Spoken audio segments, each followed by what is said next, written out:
নমস্কার বন্ধুরা, cook and corner cooking চ্যানেলে সবাইকে স্বাগত।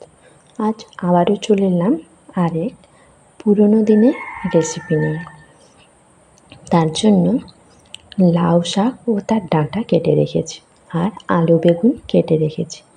এবারে কড়াইতে তেল দিয়ে দিলাম, দুটো কাঁচা লঙ্কা ও 5 ফোড়ন ফোড়নের জন্য দিয়ে দিলাম।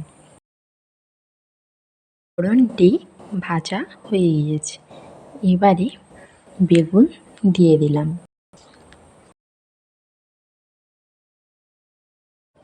বেগুন ভালো করে নেড়ে চেড়ে আলু দিয়ে দিলাম।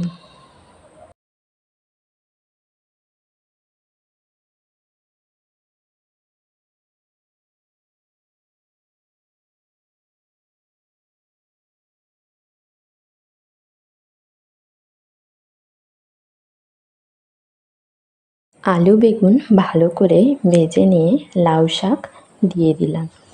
এরপর সব উপকরণগুলোকে ভালো করে রেখে চাপা দিয়ে দিলাম।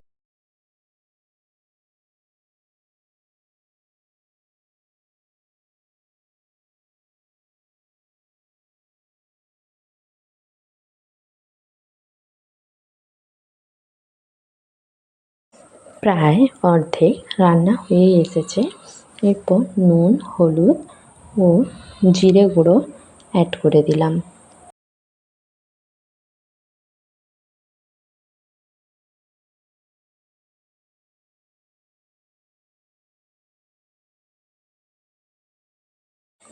সব উপকরণগুলোকে ভালো করে কষিয়ে পরিমাণ মতো জল দিয়ে দিলাম। জল দিয়ে সেদ্ধ করতে দিয়ে দিলাম।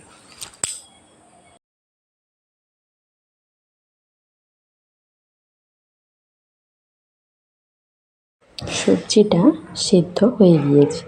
এরপর সর্ষে বাটা অ্যাড করে একটু নেড়ে চেড়েই নামিয়ে নিতে হবে। এই রেসিপি বাচ্চা থেকে বুড়ো সবার স্বাস্থ্যের জন্য খুবই উপকারী, তাই এই রেসিপিটা একবার বাড়িতে বানিয়ে দেখবেন। ভিডিওটি ভালো লাগলে অবশ্যই লাইক, কমেন্ট, সাবস্ক্রাইব করে দেবেন।